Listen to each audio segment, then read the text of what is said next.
Every morning at 6, before the city even started to wake up, the sound of piano music floated through the thin walls of the small apartment above Rosa's bakery in Queens. The neighbors had gotten used to it over the years. Some even said they looked forward to starting their day with those beautiful melodies drifting from the second floor. The music came from 17-year-old Elena Vasquez, whose fingers moved across the old piano keys like they were telling a story only she could understand. Her grandmother had bought that piano 15 years ago, saving every penny from her job cleaning office buildings downtown. It wasn't much to look at. The wood was scratched, some keys stuck a little, and it definitely needed tuning more often than they could afford. But to Elena, it was perfect. Elena's relationship with music started when she was just 4 years old. Her mother, Carmen, worked long hours at the bakery downstairs, and her father, Miguel, drove a taxi 6 days a week. Money was always tight, but when little Elena climbed onto the piano bench for the first time and pressed those keys, something magical happened. Even as a tiny child, she seemed to understand that each key had its own voice, its own feeling. Her grandmother, Abuela Rosa, noticed it first. She would sit in her rocking chair, watching Elena's small hands try to reach the keys, and tears would roll down her cheeks. Rosa had always loved music but never had the chance to learn. When she saw her granddaughter's natural gift, she made a promise to herself.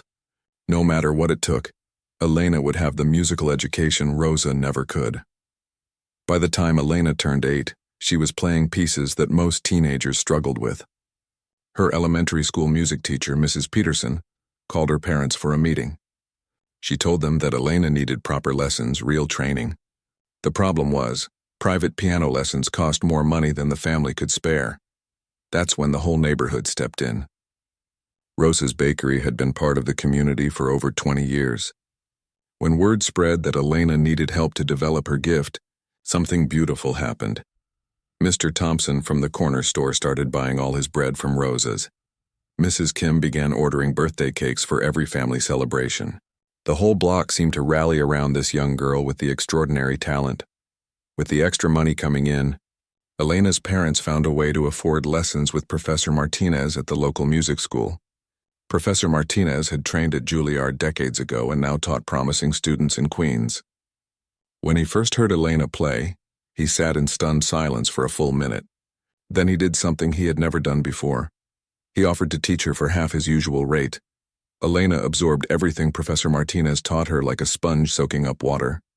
She learned about the great composers, about the stories their music told, about the emotions that lived inside every note. Her favorite composers were the Romantic era masters, Chopin, Liszt, Schumann. When she played their pieces, it was like she could feel what they were feeling when they wrote the music. High school brought new challenges. While other kids her age were worried about prom dates and football games, Elena spent every free moment practicing. She didn't mind. The piano was where she felt most at home, most like herself. Her classmates thought she was a little strange, always rushing home to practice instead of hanging out at the mall. But Elena had bigger dreams. When Elena turned 16, Professor Martinez made an announcement that changed everything. He had submitted recordings of her playing to the Manhattan Institute of Music, one of the most prestigious music schools in the country. Not only had they accepted her application, but they had offered her a full scholarship. Elena's mother cried for 3 hours straight when they got the news. The transition to studying in Manhattan was overwhelming at first.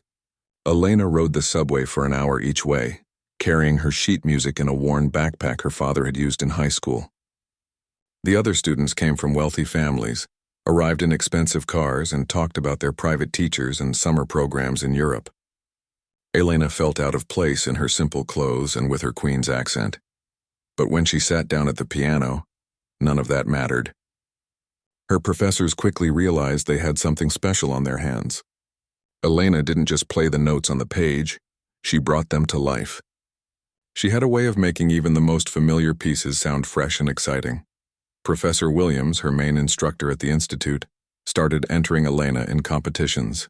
At first it was just local contests in New York, then regional competitions throughout the Northeast. Elena won most of them, not because she played the fastest or the loudest, but because she played with a depth of emotion that judges rarely heard from someone so young. Word about Elena began to spread in classical music circles. People started talking about the teenager from Queens who could make a piano sing. She was invited to perform at charity events, small concerts at churches and community centers. Each performance helped her grow more confident, more comfortable sharing her gift with audiences. The practice schedule was intense. Elena would take the subway to Manhattan for classes, then return home to practice for 4 or 5 more hours. Her parents worried she was working too hard, missing out on being a normal teenager. But Elena assured them this was exactly what she wanted to do. Her repertoire grew larger and more challenging. She mastered pieces that had been written for the greatest pianists in history: Chopin's ballades, Liszt's Hungarian rhapsodies, Rachmaninoff's concertos. Elena approached each new piece like she was having a conversation with the composer himself. The neighbors in Queens became Elena's unofficial fan club. They would gather outside the bakery on summer evenings when the windows were open, listening to her practice. Children would stop their games to hear her play. Even the teenagers who usually acted too cool for classical music found themselves drawn to her performances. Elena's parents began to believe that their daughter might actually make a living doing what she loved. Professor Williams talked about auditions for major orchestras, about recording contracts, about a future that seemed almost too good to be true. But Elena stayed grounded. Every morning she still helped her mother with the early baking before school. Every evening she still sat with her grandmother, playing the old woman's favorite songs on the scratched piano. Success hadn't changed who she was at heart, a girl from Queens who happened to have an extraordinary gift. As her senior year approached, Elena knew she stood at a crossroads. The classical music world was starting to notice her, but she was still just a teenager with big dreams and an old piano. She had no idea that in just a few months, everything would change in ways she never could have imagined. The email arrived on a Tuesday morning in October, just as Elena was getting ready for her advanced harmony class at the Manhattan Institute. Professor Williams had forwarded it to her with a subject line that made her heart skip a beat. "You need to see this major TV opportunity." Elena clicked open the message and read it 3 times before the words fully sank in.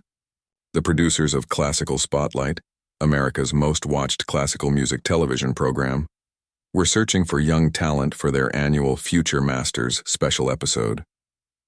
They wanted fresh faces, new voices, rising stars who could capture the attention of millions of viewers across the country. Classical Spotlight wasn't just any music show. It had been on the air for 12 years and was considered the most important platform for classical musicians in America. Getting featured on the show could launch a career overnight. Some of the biggest names in classical music had gotten their start as guests on Classical Spotlight. But there was one detail that made Elena's stomach twist with nervousness. The show was hosted by Maestro Victor Kronberg, a legendary figure in the classical music world who was famous for 2 things: his incredible talent and his absolutely brutal honesty. Elena had heard stories about Maestro Kronberg since she first started taking serious piano lessons. He was 68 years old, born in Vienna, and had conducted every major orchestra in the world. He had worked with the greatest musicians of the past 4 decades and had a reputation for perfection that bordered on obsession. The stories about his television appearances were legendary among music students. There was the young violinist from Boston, who had practiced for months, only to have Kronberg stop her performance halfway through and declare, in an insult to the composer, there was the cellist from California who broke down in tears. After Kronberg compared his playing to the sound of furniture being moved across a floor, musicians either loved Kronberg or were terrified of him. Sometimes both. He had an uncanny ability to hear things that other people missed: tiny imperfections in timing, subtle problems with interpretation, moments where a performer was thinking about technique instead of music. When he praised someone, it meant everything. When he criticized them, it could end careers. Professor Williams sat Elena down for a serious conversation about the opportunity.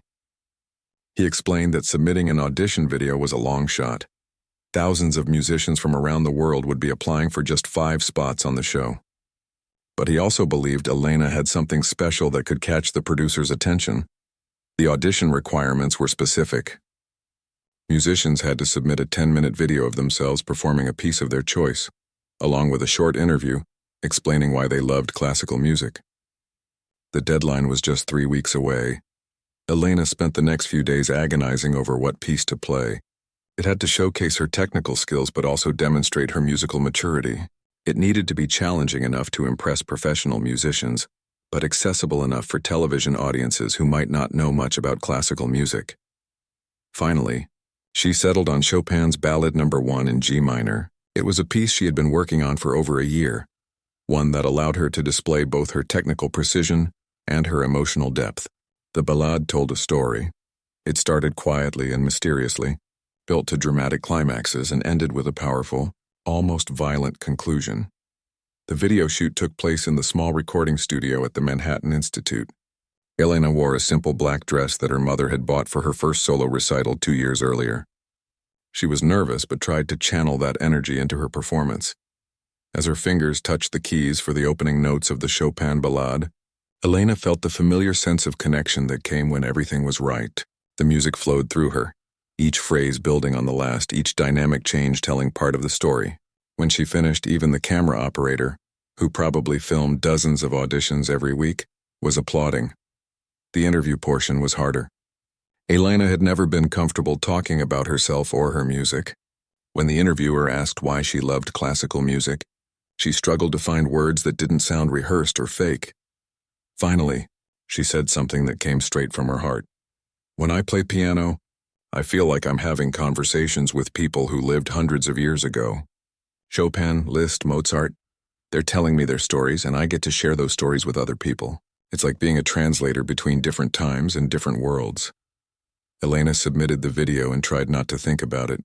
The producers had said they would notify selected musicians within 6 weeks. 6 weeks felt like an eternity. Life continued as normal. Elena went to classes, practiced her repertoire, helped her parents at the bakery on weekends. But in the back of her mind, she couldn't stop wondering about the audition. Had she played well enough? Did her interview make sense? Were there dozens of more qualified musicians competing for the same spots? The call came on a Friday afternoon while Elena was practicing in one of the Institute's practice rooms. Her phone buzzed with an unknown number and she almost didn't answer it. Something made her pick up on the 4th ring. "Elena Vasquez?" The voice was professional, crisp. "This is Jennifer Walsh from Classical Spotlight Productions. I have some exciting news for you." Elena's heart started pounding so hard she was sure the person on the other end could hear it. "Your audition video was exceptional," Jennifer continued. "Maestro Kronberg and our selection committee were very impressed. We would like to invite you to appear on our future Masters special, which will be broadcast live on November 15th.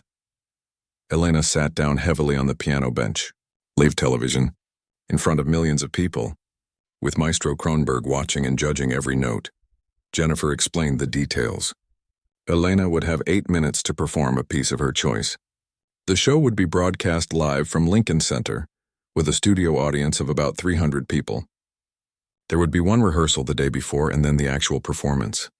"I have to ask," Elena said, her voice barely steady.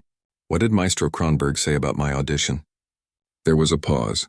"He said you have genuine musical instincts. Coming from him, that's about as high a compliment as you can get." After hanging up, Elena sat alone in the practice room for 20 minutes, staring at the piano keys.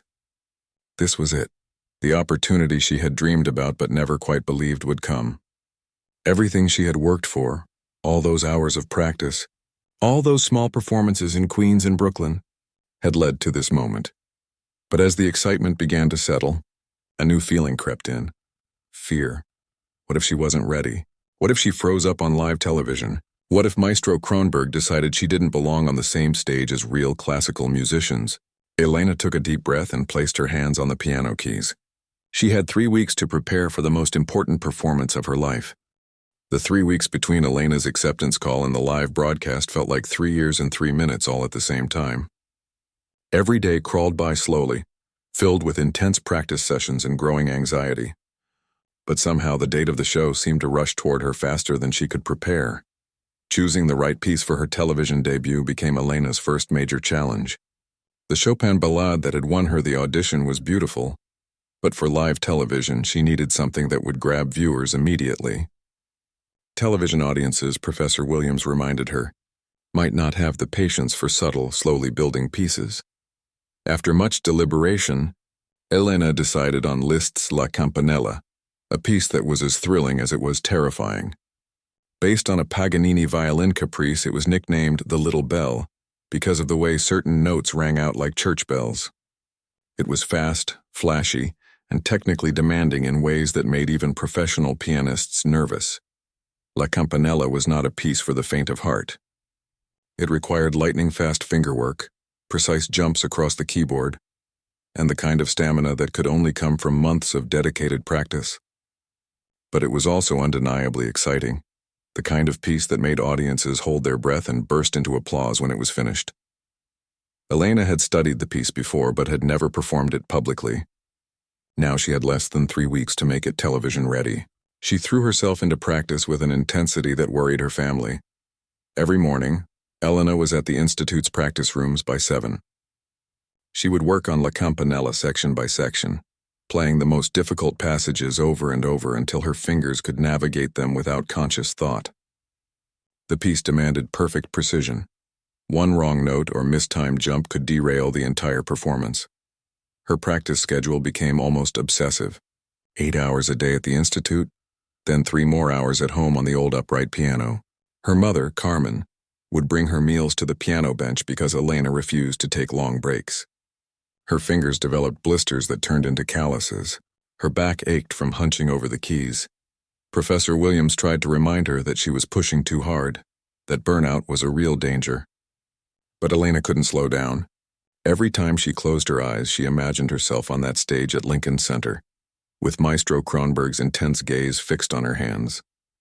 The thought of making a mistake in front of millions of people drove her to practice even harder. The pressure wasn't just about the technical aspects of the piece. Elena began researching everything she could find about classical Spotlight and its legendary host. She watched old episodes online, studying how Maestro Kronberg interacted with young performers. What she saw didn't make her feel any better. Kronberg was brilliant, there was no question about that. His musical knowledge was encyclopedic, and his ear for detail was almost supernatural. But he was also ruthless in his assessments. Elena watched him tell a promising young soprano that she lacked the emotional depth necessary for serious musical expression. She saw him inform a teenage violinist that his technique was adequate for a high school talent show, but not for professional performance. The worst part wasn't the harshness of his critiques, it was how often he seemed to be right. Elena could hear the problems he pointed out once he mentioned them. That made his opinion even more intimidating. If Maestro Kronberg decided she wasn't good enough, it wouldn't just be one person's opinion. It would probably be the truth. Stories about Kronberg's background only added to Elena's nervousness. He had been born into a musical family in Vienna, started playing piano at age 3 and was performing with professional orchestras by age 15. He had studied at the most prestigious conservatories in Europe and had worked with legendary musicians whose names Elena recognized from her music history textbooks. Elena couldn't help but compare her own background to his. While Kronberg was growing up in concert halls and studying with world-famous teachers, she was learning to play on a donated piano in Queens. While he was performing in Vienna and Berlin as a teenager, she was playing at church fundraisers and community center events. The doubts crept in during her practice sessions. Who was she to think she belonged on the same stage as musicians who had trained in the great conservatories of Europe? What did a girl from Queens know about the sophisticated musical traditions that Kronberg represented?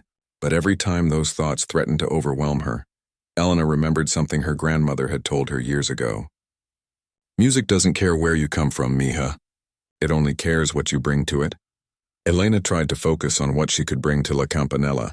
Yes, she lacked the formal musical education that many classical musicians took for granted, but she had something else, a genuine love for the music and an ability to connect with it emotionally that couldn't be taught in any conservatory. 2 weeks before the show, Elena had a breakthrough. She was working on a particularly challenging passage when suddenly everything clicked. Her fingers found the rhythm. Her hands moved with confidence, and for the first time she felt like she truly owned the piece. It wasn't just notes on a page anymore. It was her interpretation, her voice speaking through Liszt's composition. Professor Williams noticed the change immediately. "Now you're not just playing the piece," he told her after hearing her run through it. You're making it yours.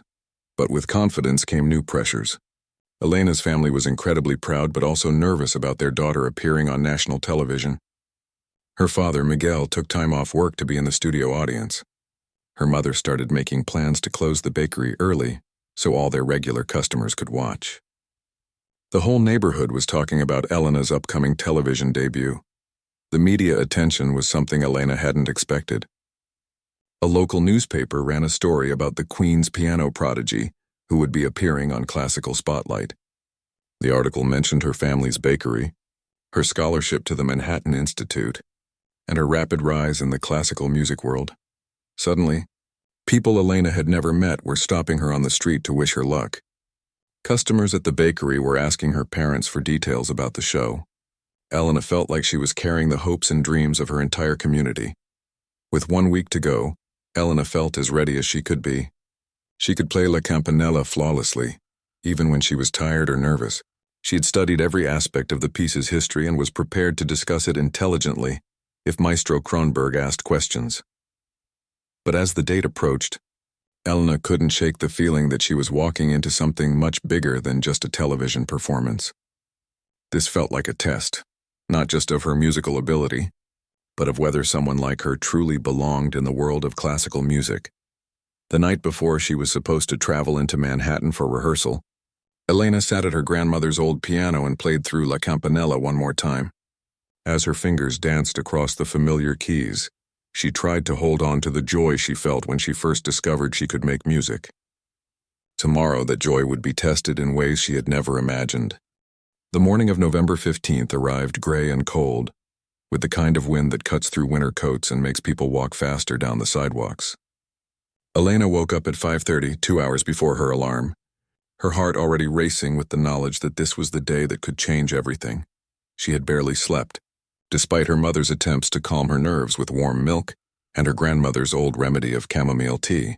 Every time Elena closed her eyes, she saw herself sitting at the grand piano on the Classical Spotlight stage, with millions of viewers watching her every move and Maestro Kronberg analyzing every note. The dress rehearsal the day before had gone smoothly, but Elena knew that rehearsals meant nothing. The real test would come when the cameras were rolling and she couldn't stop to start over if she made a mistake. Live television was unforgiving. Every error, every moment of uncertainty would be broadcast to the entire country. Elena's father drove her into Manhattan that morning, taking the route through Queens that she had traveled thousands of times on her way to the Institute. But today everything looked different. The familiar neighborhoods, the street vendors, the people hurrying to work, all of it felt like part of a life she was leaving behind. "You ready for this, mija?" Miguel asked as they crossed the Queensboro Bridge. Elena looked out at the city skyline, gleaming in the weak November sun. "I think so, Poppy, I hope so." Lincoln Center was buzzing with activity when they arrived. Production assistants rushed around with clipboards and headsets. Camera operators tested equipment, and the other young performers from the show wandered around looking as nervous as Elena felt. She had met the other musicians briefly during rehearsal: a violinist from Chicago, a cellist from Texas, a soprano from Oregon, and a flutist from North Carolina.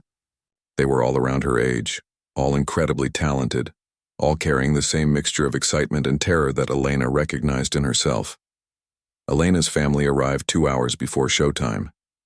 Her mother, Carmen, had closed the bakery for the afternoon and brought along Elena's aunt, 2 cousins, and 3 neighbors who had become like family over the years. Her grandmother, Rosa, wore her best dress and the pearl earrings she had inherited from her own mother. "You remember what I told you?" Rosa whispered to Elena before the family was escorted to their seats in the studio audience. "Play with your heart, not just your fingers. The music will take care of the rest." Elena was led to a small dressing room where she changed into the black dress she had chosen for the performance. It was simple but elegant, bought specifically for this occasion with money her parents had saved for months. As she looked at herself in the mirror, Elena tried to see herself the way television viewers would, as a professional musician, not just a teenage girl from Queens. 30 minutes before the show began, Maestro Kronberg appeared backstage to speak with each of the young performers. Elena had seen him during rehearsal, but this was her first one-on-one conversation with the legendary conductor. Kronberg was shorter than she had expected, but carried himself with the kind of confidence that filled a room. His silver hair was perfectly styled, and his dark suit looked like it cost more than Elena's family spent on rent in 3 months. When he looked at her, Elena felt like he could see straight through to her soul. "Miss Vasquez," he said in his Austrian accent, his voice carrying the authority of someone who had commanded the world's greatest orchestras. "La Campanella is an ambitious choice for someone your age. Are you certain you're prepared for the technical demands?" Elena's mouth felt dry, but she managed to answer clearly. "Yes, sir. I've been working on it for months." Kronberg studied her for a moment longer than felt comfortable.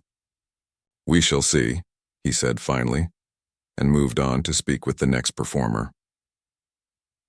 The show began at 8 o'clock Eastern Time, broadcast live to an estimated television audience of 4 million viewers. Elena watched from the wings as the other young musicians performed their pieces. The violinist played a beautiful Bach partita, but seemed nervous throughout. The cellist's performance of a Dvorak piece was technically solid, but lacked emotional depth. The soprano's aria was lovely, but didn't quite capture the drama the piece demanded. After each performance, Maestro Kronberg offered his critique. He was stern but generally constructive with the other musicians, pointing out areas for improvement while acknowledging their talents. Elena began to hope that the stories about his harshness had been exaggerated. Then it was her turn. Elena walked onto the stage, her hands steady despite the butterflies in her stomach. The studio lights were brighter than she had expected, and for a moment she couldn't see past the first few rows of the audience. But she could feel the weight of all those people watching, including her family somewhere out there in the darkness. The grand piano on the classical spotlight stage was a Steinway concert grand, an instrument worth more than most people's houses. Elena had played it during rehearsal and fallen in love with its rich, powerful tone. As she adjusted the bench and placed her hands over the keys, she felt a moment of complete calm. The opening notes of La Campanella rang out clear and precise. Elena had started the piece at a slightly slower tempo than usual, giving herself room to build intensity as the music progressed. Her fingers moved with the confidence that came from thousands of hours of practice, navigating the complex passages that had challenged her just weeks before. As the piece built to its first major climax, Elena felt completely connected to the music. She could hear every note singing out from the piano, could feel the rhythm pulsing through her entire body. The technical challenges that had seemed so intimidating were just part of the language she was using to tell Liszt's story. The most difficult section of the piece, a series of rapid arpeggios that spanned the entire keyboard, came and went flawlessly. Elena's hands moved like they were dancing, each finger landing exactly where it needed to be. She could sense the audience holding its breath during the most challenging passages, and felt their energy when she nailed every note. The final section of La Campanella built to a thunderous conclusion, with chords that rang out like the bells that gave the piece its name. Elena played the last note and let it sustain for a long moment before lifting her hands from the keys. The audience erupted in applause immediately. Elena could see people in the front rows nodding and smiling, clearly impressed by what they had just heard. She spotted her family in the crowd.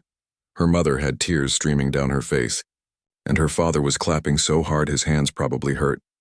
Elena stood and bowed, feeling a rush of accomplishment and relief. She had done it. She had played La Campanella flawlessly on live television, in front of millions of people, on one of the most important stages in classical music. But as the applause died down and she took her seat for Maestro Kronberg's critique, Elena noticed something that made her stomach drop. The conductor's face showed no emotion at all. No approval, no disappointment, just a cold, analytical expression that gave away nothing about what he was thinking. Kronberg rose from his chair and walked to the center of the stage, his footsteps echoing in the sudden silence. When he spoke, his voice carried clearly through the studio and into the homes of 4 million television viewers. "Miss Vasquez," he began, and Elena's heart sank at his tone. "What we have just witnessed is a perfect example of the difference between technical competence and true musicianship." The words hit Elena like a physical blow. She felt her face flush hot as Kronberg continued his assessment. "Yes, you hit the correct notes. Yes, your timing was adequate. But what I heard was a performance entirely devoid of genuine musical understanding. You played La Campanella like a machine that has been programmed to execute the proper finger movements, with no comprehension of the emotional depths that Liszt intended to convey. Elena sat frozen in her chair, unable to believe what she was hearing. The audience had loved her performance. She had played every note perfectly. How could this be happening? But Kronberg wasn't finished. His critique grew more personal, more cutting. "This is what happens when we mistake mechanical skill for artistry," he said, turning to address the camera directly. "True musical interpretation requires more than just the ability to move one's fingers quickly. It demands a sophisticated understanding of musical tradition, cultural context, and emotional nuance that cannot be acquired through mere practice." Elena felt tears beginning to form in her eyes, but she fought them back. She would not cry on live television. "Miss Vasquez represents a troubling trend in classical music education," Kronberg continued. "We are producing technically proficient performers who lack the breeding, the cultural background, the sophisticated musical upbringing necessary for genuine artistic expression. No amount of practice can substitute for the kind of musical education that comes from being raised in the proper environment." The words, "proper environment," hung in the air like an accusation. Elena understood exactly what he meant, and she knew that millions of viewers understood it too. He wasn't just criticizing her performance. He was saying that someone like her, from her background, didn't belong in the world of classical music. Elena sat in stunned silence as the show moved on to the next performer. She had prepared for the possibility of technical criticism. The studio audience sat in uncomfortable silence as the final notes of the flutist's performance faded away. Elena remained in her chair, still reeling from Maestro Kronberg's harsh critique, when something unexpected happened. Instead of moving on to his final remarks for the show, Kronberg suddenly stood up and walked toward the piano. "I believe," he announced to the cameras and the live audience, "that it would be instructive for our viewers to hear how La Campanella should truly be performed." Elena felt her stomach drop even further. It wasn't enough that he had humiliated her on live television. Now he was going to demonstrate exactly how inadequate her performance had been by playing the piece himself. Kronberg adjusted his suit jacket and positioned himself at the piano bench with the confidence of someone who had performed on the world's greatest stages for over 4 decades. The cameras zoomed in on his hands as he placed them over the keys, and Elena could see the stage lights reflecting off his expensive watch. "La Campanella," Kronberg said, speaking directly to the camera, "requires not just technical precision, but a deep understanding of the romantic tradition from which it emerges. Listen carefully to how the opening should be approached." He began the piece with the same delicate opening notes that Elena had played just minutes earlier. His touch was indeed sophisticated, drawing a beautiful tone from the Steinway Grand. Elena had to admit, even in her current state of humiliation, that his interpretation of the opening section was masterful. Kronberg's years of experience showed in every phrase. His understanding of musical structure was evident in the way he shaped each melodic line, and his knowledge of piano technique was clear in his approach to the instrument. For the first minute of the piece, Elena found herself listening with genuine admiration, despite everything that had just happened. But as the piece progressed toward its more technically demanding sections, something began to change. Elena noticed that Kronberg's fingers weren't moving quite as smoothly as they had in the opening. The rapid passages that required lightning-fast fingerwork seemed to be giving him some difficulty. At first, it was subtle, just a slight hesitation in one of the faster runs, a momentary uncertainty in a passage that demanded absolute precision. The television audience at home probably wouldn't have noticed anything wrong. But Elena, sitting just a few feet away from the piano, could hear the small imperfections beginning to creep into his performance. Kronberg was 68 years old, and while his musical understanding remained as sharp as ever, his fingers simply weren't what they had been when he was a young virtuoso. The kind of technical fireworks that La Campanella demanded were better suited to musicians in their teens and 20s, when reflexes were quick and fingers could move with the speed and precision that Liszt had imagined as the piece moved into its most challenging section. The same rapid arpeggios that Elena had navigated flawlessly just minutes before. Kronberg's difficulties became impossible to hide. His left hand missed several notes in a complex passage, and he had to slow down to maintain accuracy. Elena watched in amazement as the great Maestro Kronberg, who had just finished telling her and 4 million television viewers that her performance lacked true artistry, began to struggle with the very piece he was using to demonstrate superior musicianship. The critical moment came during a series of octave jumps that required the performer's hands to leap across large sections of the keyboard with perfect timing and accuracy. It was one of the most technically demanding passages in the entire piece, the kind of section that separated truly accomplished pianists from those who were merely competent. Kronberg's hands moved toward the keys for the first jump, but something went wrong.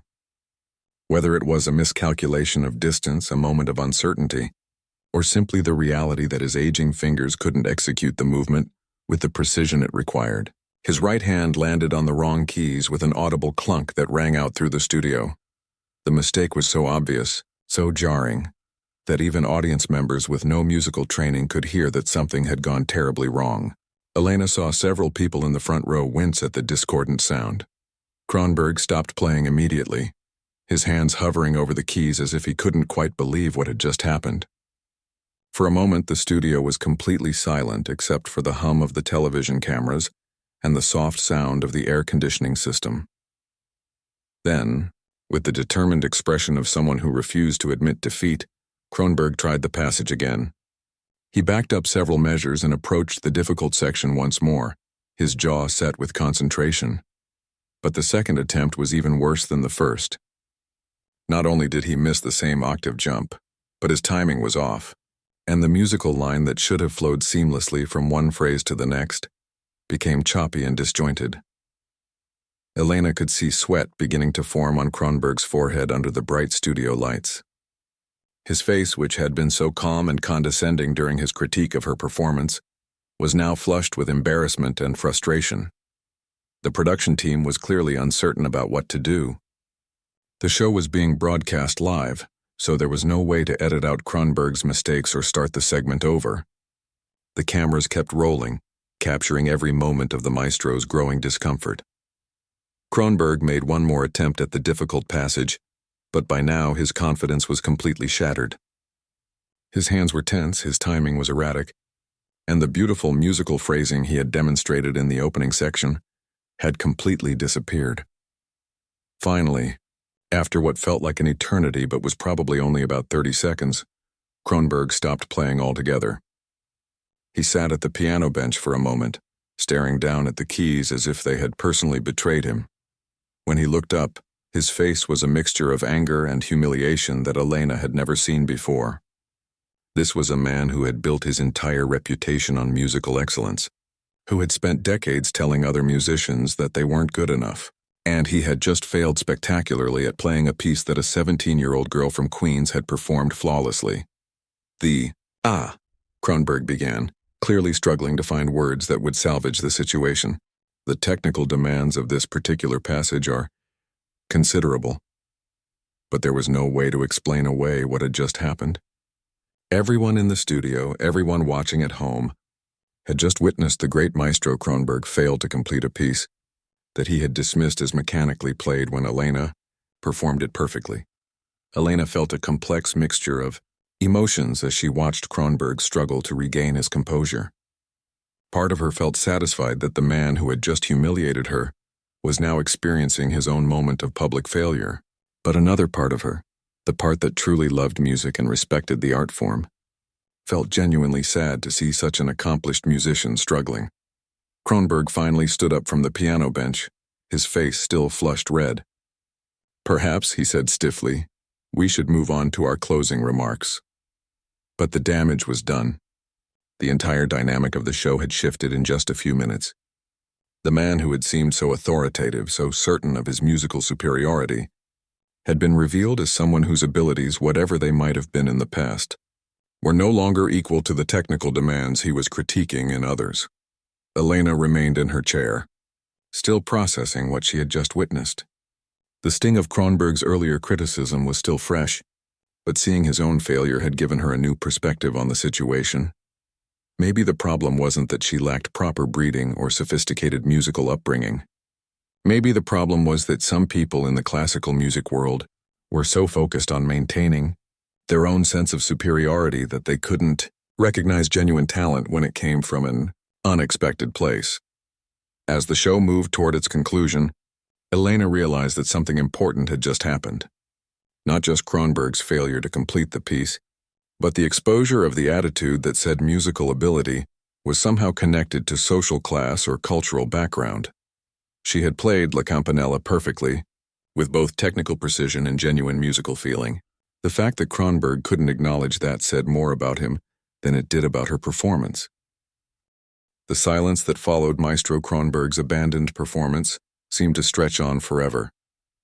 Elena could hear her own heartbeat in her ears, could feel the confused energy of the studio audience, could sense the tension of the production crew as they tried to figure out how to handle this unexpected turn of events. Kronberg stood beside the piano, his face still flushed with embarrassment and anger. He had clearly expected to demonstrate his superior artistry by showing how La Campanella should really be played. Instead, he had revealed the limitations of his aging technique and damaged his own credibility in front of millions of viewers. Elena remained in her chair with the other young performers, but her mind was racing. Something was building inside her, a feeling that started as anger but was transforming into something else entirely. It was the same feeling she got when she heard a piece of music that spoke directly to her soul. The same impulse that had driven her to practice for hours on her grandmother's old piano. She thought about Kronberg's words, that she lacked the proper breeding for classical music, that someone from her background couldn't possibly understand the sophisticated traditions of the art form. She thought about all the times she had felt out of place at the Manhattan Institute, surrounded by students who talked casually about their private teachers and European music camps. But she also thought about her grandmother, who had cleaned office buildings for 15 years to save money for a piano. She thought about her parents, who worked double shifts so she could afford music lessons. She thought about Professor Martinez, who had seen something special in a 10-year-old girl from Queens and had dedicated himself to nurturing her talent. Most of all, she thought about the music itself, the way Chopin's ballades made her feel like she was having conversations across centuries, the way Liszt's compositions challenged her to find new levels of expression, the way a beautiful melody could transform an ordinary moment into something magical. The production assistant was speaking quietly into his headset, probably asking the director how to salvage the remaining minutes of the live broadcast. Kronberg had moved away from the piano and was conferring with the show's producer, his voice too low for Elena to hear but his body language clearly agitated. That's when Elena made a decision that would change her life forever. Without asking permission, without thinking about the consequences, without considering whether she had the right to do what she was about to do, Elena stood up and walked toward the piano. The cameras immediately swiveled to follow her movement. The production assistant looked up from his headset with confusion and alarm. Someone in the audience gasped audibly when they realized what was happening. Elena didn't look at Kronberg as she approached the piano bench. She didn't look at the cameras or the studio audience or the production crew. She focused entirely on the beautiful Steinway Grand that had been sitting silent since Kronberg's failed demonstration. She sat down at the bench and adjusted it to her preferred height, just as she had done an hour earlier for her original performance. Her hands found their position over the keys, and for a moment she simply sat there, feeling the weight of what she was about to do. Kronberg had stopped mid-sentence in his conversation with the producer and was staring at her with a mixture of shock and outrage. "What exactly do you think you're doing?" he demanded, his Austrian accent making the words sound even more severe. Elena looked up at him for the first time since she had approached the piano. Her voice was steady and clear when she spoke, carrying easily through the studio despite the fact that she wasn't wearing a microphone. "You couldn't finish the piece," she said simply. "I'm going to finish it for you." The audacity of her statement sent a ripple of whispered conversation through the studio audience.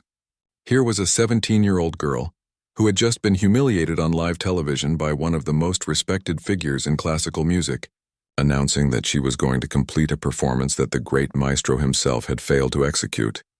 "This is highly irregular," Kronberg sputtered, but Elena could hear uncertainty in his voice now.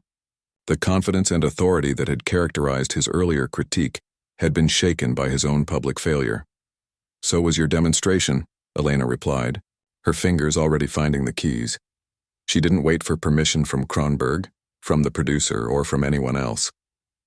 She simply began playing from exactly the point where the maestro had stopped, the beginning of the challenging passage that had defeated him. But Elena didn't just play the passage correctly. She played it with a fire and intensity that she had never brought to the piece before. Every note rang out with crystal clarity. Every leap across the keyboard was executed with perfect precision. Every dynamic marking was expressed with conviction and passion. The difficult octave jumps that had caused Kronberg to stumble became opportunities for Elena to demonstrate not just her technical skill, but her musical courage. Her hands moved across the keyboard with confidence born from thousands of hours of practice, but also with an emotional depth that came from having something to prove. As Elena continued through the section that Kronberg had abandoned, she could feel the energy in the studio shifting. The confused murmur of the audience gave way to focused attention, then to obvious admiration. Even the production crew stopped what they were doing to watch this unexpected turn of events. But Elena wasn't finished. Having successfully navigated the passage that had defeated Kronberg, she continued playing from where she had left off. She was essentially performing the entire final third of La Campanella again, but this time with a level of emotional intensity that her earlier performance, excellent as it had been, hadn't quite achieved. The music poured out of the piano with a power that filled every corner of the studio. Elena's interpretation was bold and uncompromising, full of the kind of passionate conviction that only comes from playing music that means something deeply personal. She wasn't just demonstrating her technical abilities anymore. She was making a statement about who she was and what she represented. Every note was a response to Kronberg's dismissive critique. Every phrase was an argument for the idea that musical talent and artistic understanding weren't determined by social background or cultural breeding. Every measure was a declaration that someone from Queens, someone whose family ran a bakery, someone who had learned to play on an old upright piano, could understand and express the deepest emotions that classical music had to offer. The final section of La Campanella built to its thunderous climax, and Elena played it with a fierce joy that was impossible to ignore. The last chords rang out through the studio like proclamations of victory, each note perfectly placed and perfectly timed. When she finished, Elena sat at the piano for a moment, her hands still resting on the keys.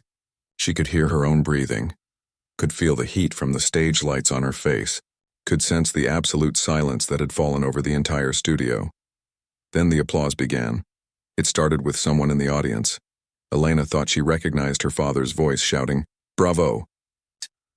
But it quickly spread throughout the studio. The other young performers were clapping. The production crew was applauding. Even some of the camera operators had stopped filming to show their appreciation. The applause grew louder and more sustained than it had been for any performance that evening, including Elena's original rendition of the piece. People were standing up, whistling, cheering with an enthusiasm that spoke to something more than just musical appreciation. Elena finally looked up from the piano to see Maestro Kronberg's face. The anger and outrage had been replaced by something much more complex: surprise, grudging respect, and perhaps the beginning of recognition that he had made a serious error in judgment. As the applause continued, Elena realized that she had done more than just complete a piece of music that Kronberg couldn't finish. She had reclaimed her dignity, challenged the notion that classical music belonged only to certain types of people, and proven that true artistic expression could come from anywhere. Most importantly, she had reminded everyone watching, including herself, that music itself was more important than the prejudices and pretensions that sometimes surrounded it. Elena barely had time to process what had just happened before the world exploded around her. The moment Classical Spotlight went off the air, her phone started buzzing with notifications, text messages, missed calls, social media mentions, all flooding in so fast that her phone's screen could barely keep up. The first call came from Professor Williams at the Manhattan Institute. His voice was shaking with excitement when Elena answered. "Elena, are you seeing this? Are you watching what's happening online?" Elena wasn't watching anything. She was still backstage at Lincoln Center, trying to understand what had just occurred. The other young performers were congratulating her. The production crew was treating her like some kind of celebrity, and Maestro Kronberg had disappeared completely without saying another word to anyone. "Professor, I don't understand. What's happening online?" "Elena, you're going viral.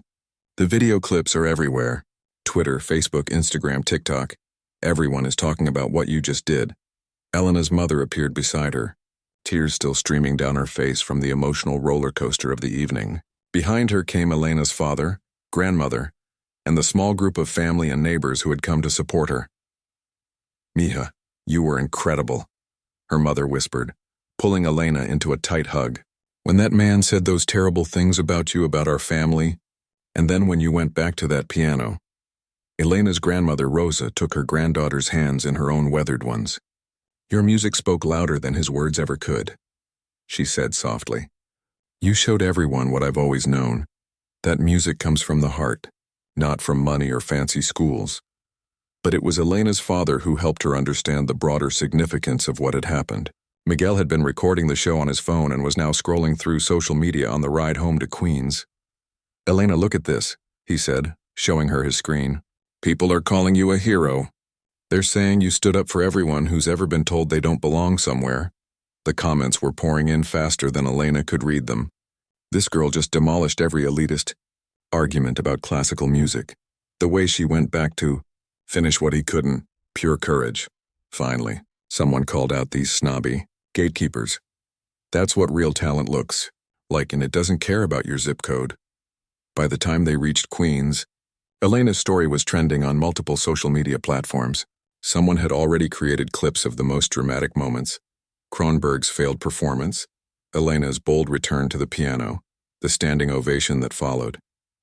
The contrast between his stumbling attempt and her flawless execution was stark and undeniable. The response wasn't just from random social media users.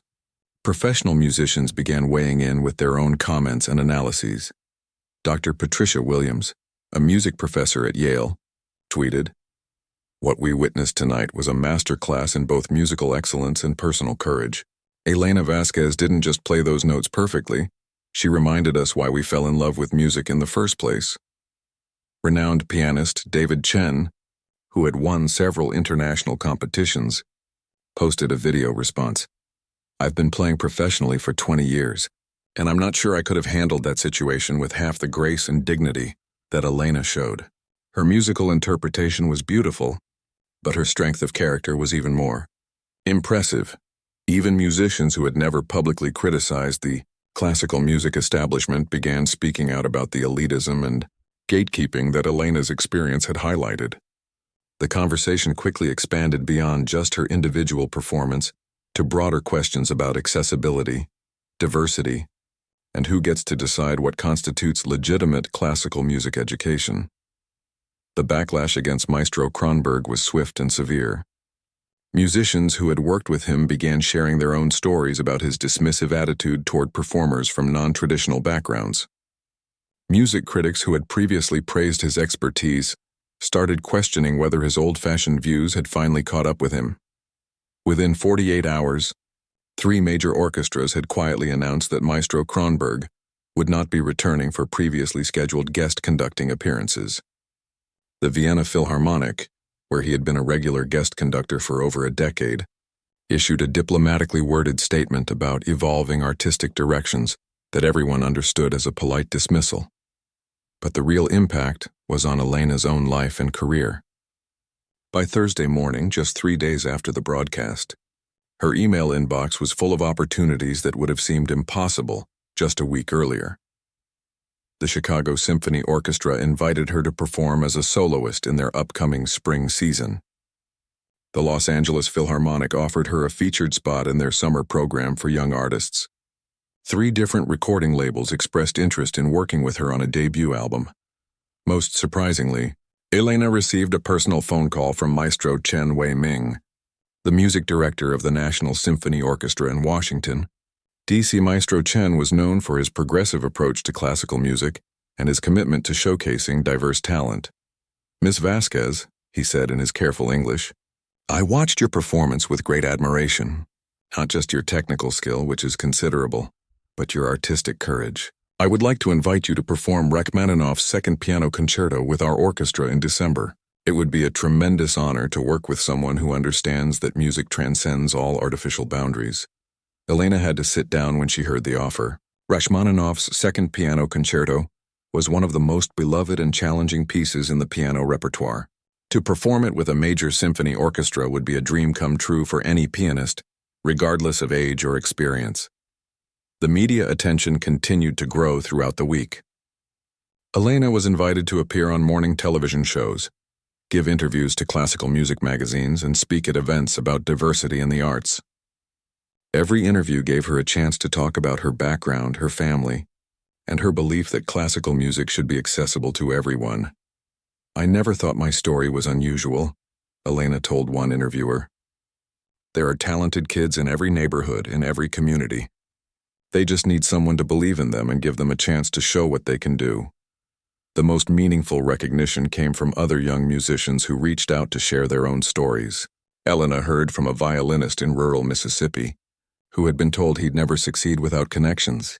In New York, she got a message from a young composer in Los Angeles whose teachers had discouraged her from writing classical music because it wasn't commercially viable.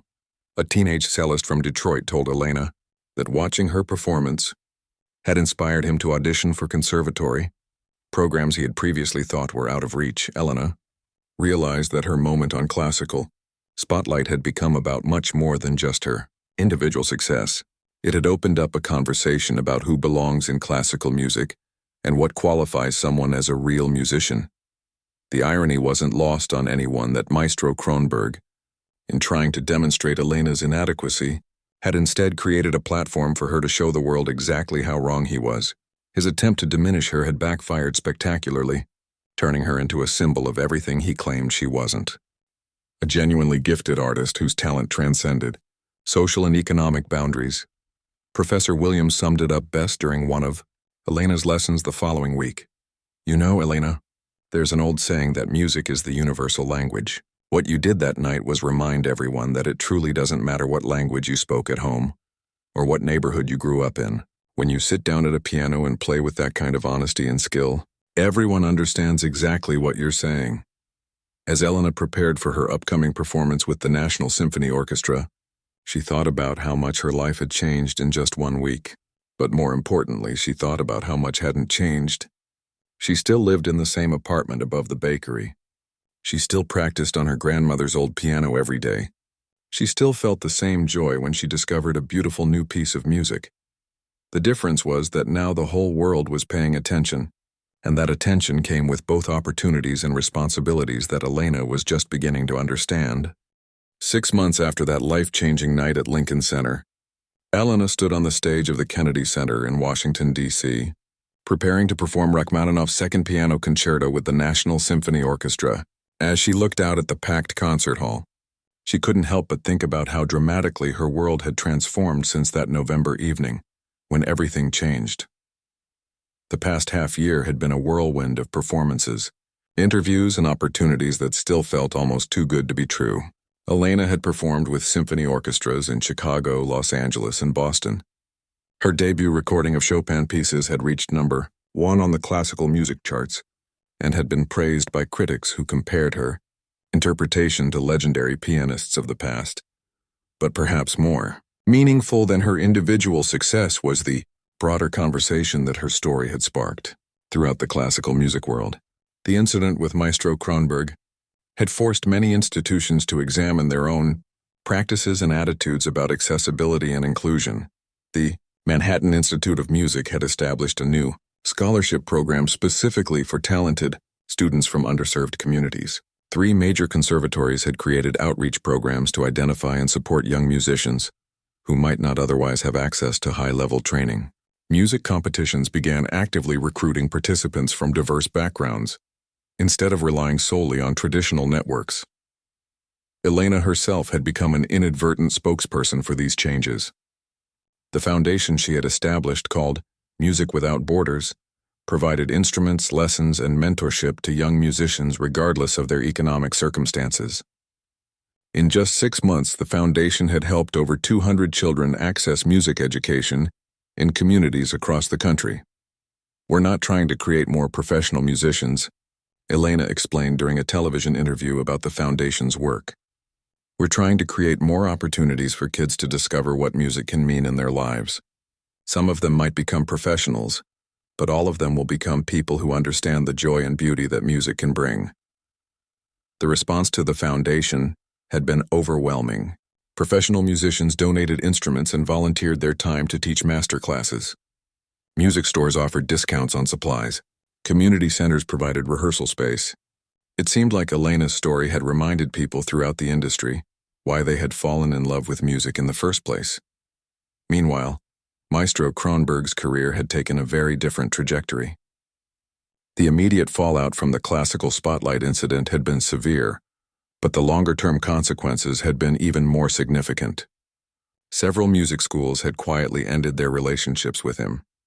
His autobiography, which had been scheduled for publication in the spring, had been postponed indefinitely by his publisher.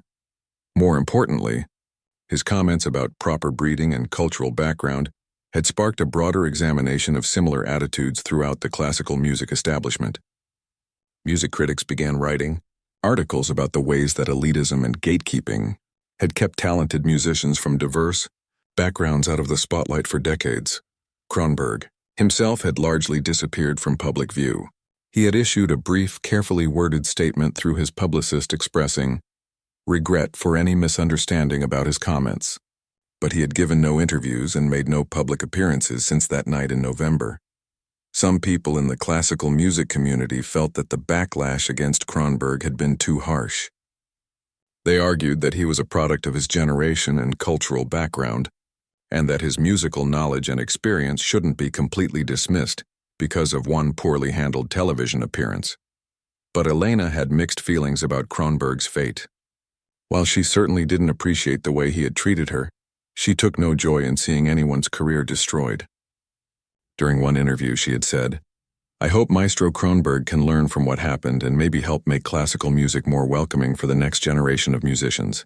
That would be a much better outcome than just punishing him." Elena's own performances continued to earn critical acclaim and popular success. Her interpretation of the classical repertoire was praised for its technical precision and emotional depth, but critics also noted something else in her playing: a sense of joy and accessibility that made even the most complex pieces feel approachable. Elena Vasquez plays like someone who genuinely loves sharing music with other people, wrote one reviewer after her performance in Chicago. There's nothing pretentious or artificial about her approach. She makes you remember why these composers wrote these beautiful pieces in the first place, to move people's hearts and souls. The performance at the Kennedy Center represented another milestone in Elena's rapidly evolving career. Rachmaninoff's Second Piano Concerto was widely considered one of the most challenging and beautiful pieces in the classical repertoire. It required not just technical skill but emotional maturity and the ability to work collaboratively with a full symphony orchestra.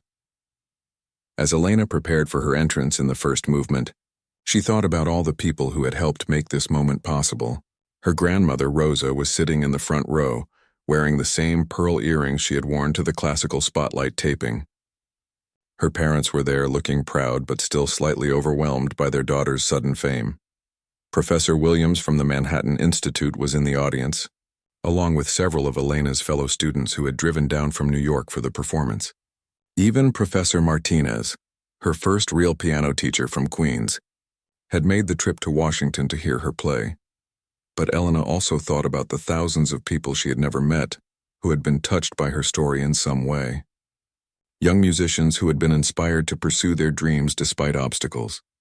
Teachers who had been motivated to reach out to students from non-traditional backgrounds. Music lovers who had been reminded of the power and beauty of classical music. The conductor, Maestro Chen Wei-ming, gave Elena an encouraging nod as the orchestra prepared for her entrance. In the months since their first phone conversation, they had developed a wonderful working relationship based on mutual respect and shared commitment to making classical music more inclusive and accessible. Elena placed her hands on the keys and began the opening solo passage of the concerto. The familiar feeling of connection with the music washed over her immediately. This was what she had always loved most about playing piano, the sense that she was part of something larger than herself, contributing her voice to a conversation that had been going on for centuries. As the orchestra joined her for the main themes of the first movement, Elena felt completely at home. The complexity of coordinating her performance with 90 other musicians The challenge of balancing her individual expression with the collective sound of the symphony, the responsibility of interpreting one of classical music's greatest masterpieces, all of it felt natural and right. The audience responded to Elena's performance with enthusiasm that went beyond polite classical music appreciation. During the lyrical second movement, she could see people in the audience visibly moved by the beauty of the music. The dramatic finale of the third movement brought the entire hall to its feet in sustained applause. After the performance, Elena was surrounded by well-wishers, fellow musicians, and reporters. But the conversation that meant the most to her came from a young girl, probably about 10 years old, who approached her with her parents during the reception. "Miss Elena," the girl said shyly, "I saw you on TV that night when you played after that mean man couldn't finish. My mom signed me up for piano lessons because of you." Elena knelt down to talk to the girl at eye level. "That's wonderful. What's your name?" "Isabella. I live in Maryland and my teacher says I'm getting pretty good. Do you think maybe someday I could play in a big concert hall like this?" Elena smiled, remembering herself at that age, practicing on her grandmother's old piano and dreaming of exactly this kind of moment. "Isabella, if you love music and you're willing to work hard, you can play anywhere you want to play. Don't let anyone tell you that you don't belong somewhere just because of where you come from or what your family does for work." As Elena spoke with Isabella and her parents, she realized that this was perhaps the most important part of her transformation over the past 6 months. She hadn't just become a successful classical pianist, she had become a symbol of possibility for young musicians everywhere. The success felt wonderful, but the responsibility felt even more significant. Every performance, every interview, every interaction with young musicians like Isabella was an opportunity to reinforce the message that talent and love of music were more important than background or social connections.